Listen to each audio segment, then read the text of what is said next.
और आपको इस मौके पर एक नया लुक प्रधानमंत्री का देखने को मिला है। पीएम का एक तरह से सफारी लुक नजर आया है। वो तस्वीर हम आपको दिखाते हैं, जरा देखिए। तो ये है नया लुक प्रधानमंत्री का।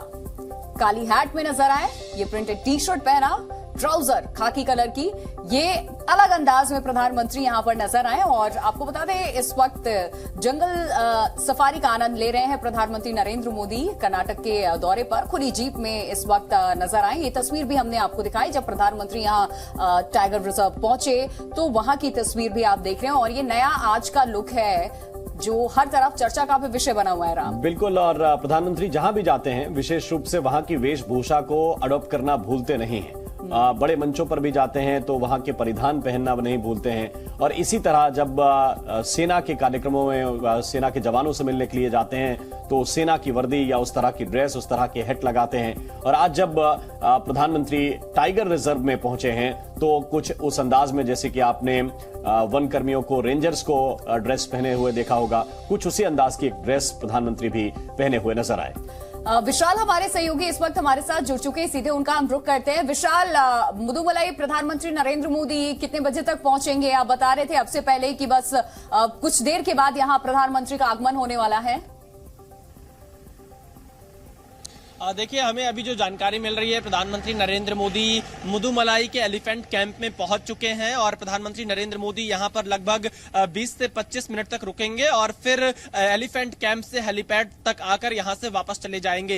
एलिफेंट कैंप में प्रधानमंत्री नरेंद्र मोदी बॉमन और वैली से मुलाकात करेंगे। ये वो दो खास चेहरे हैं इस टाइगर रिजर्व के जिन्होंने हाथियों की जान बचाई थी।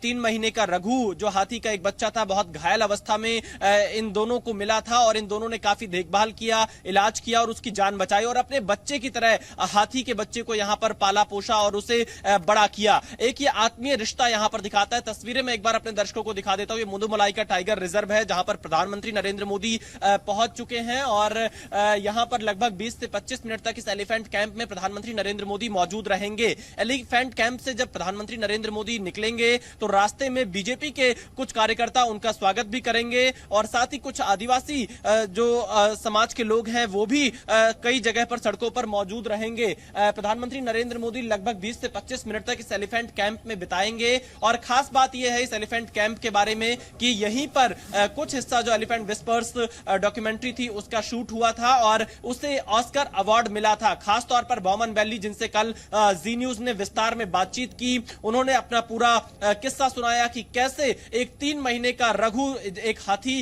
के बच्चे का नाम इन लोगों ने रखा, उसे बहुत घायल अवस्था में इन लोगों ने एक जंगल में देखा था, उसे फिर इस एलिफेंट कैंप में लेकर आए, उसका इलाज कराया और एक पारिवारिक संबंध बन गया। एक घर के बच्चे की तरह उस रघु को ये दोनों बॉमन और वैली पालने लगे और इस कहानी को जब डॉक्यूमेंट्री के तौर पर पेश किया गया तो पूरी दुनिया ने इसे सराहा, पूरी दुनिया ने इस डॉक्यूमेंट्री को देखा और इसे ऑस्कर अवार्ड भी मिला। और खास बात यह है कि प्रधानमंत्री नरेंद्र मोदी जब बॉमन वैली से मुलाकात करेंगे तो ये कहीं ना कहीं ऐसे तमाम लोगों को प्रेरणा देगा, बढ़ावा देगा जो वन्य जीवों के संरक्षण के लिए काम करते हैं। साथ ही जंगल में, क्योंकि ये प्रकृति के बीच रहते हैं, जो जंगल में जानवर हैं उनकी देखभाल करते हैं, तो एक ये आत्मीय संबंध भी बनता है। तो कहीं ना कहीं ऐसी कहानियों को और ज्यादा प्रेरणा मिलेगी जब प्रधानमंत्री नरेंद्र मोदी बॉमन वैली से मुलाकात करेंगे।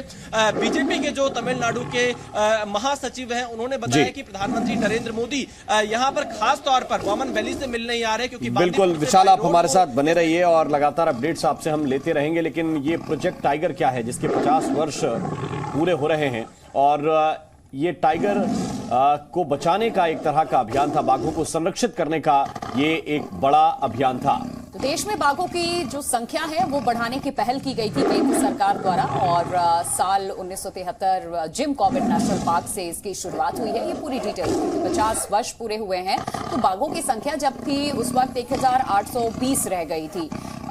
इसके बाद इसे कैसे संरक्षित किया जाए, इस अभियान को अब 50 साल पूरे हुए। आज प्रधानमंत्री नरेंद्र मोदी एक बार फिर 2023 में इसकी पूरी डिटेल्स देंगे कि कितनी संख्या है, संरक्षण करने के लिए क्या कदम उठाए गए हैं, वो सारी जानकारी आप तक साझा करेंगे हम। तो बाघों के शिकार पर रोक और उनका संरक्षण इसका मुख्य मकसद था। 1820 कुल मिलाकर संख्या रह गई थी। और इसके बाद अब जाकर कितनी संख्या हुई है उसके डिटेल्स कुछ देर के बाद आने वाले हैं। इन सब के बीच आपको ये 4 तस्वीरें हम आपको दिखाते हैं और प्रधानमंत्री कब कब नेशनल पार्क में गए हैं, या ये कहिए कि प्रधानमंत्री का पशु प्रेम कब कब नजर आया, वो इन 4 तस्वीरों के जरिए हम आपको दिखाते हैं। पहली तस्वीर आप रायपुर की देख रहे हैं। बाघ से सामना यहां प्रधानमंत्री नरेंद्र मोदी कुनो नेशनल पार्क में नजर आए।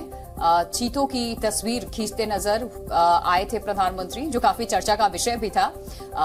उसके अलावा आप पीएम आवास की भी तस्वीर देखिए। मोर को दाना देते नजर आए थे प्रधानमंत्री।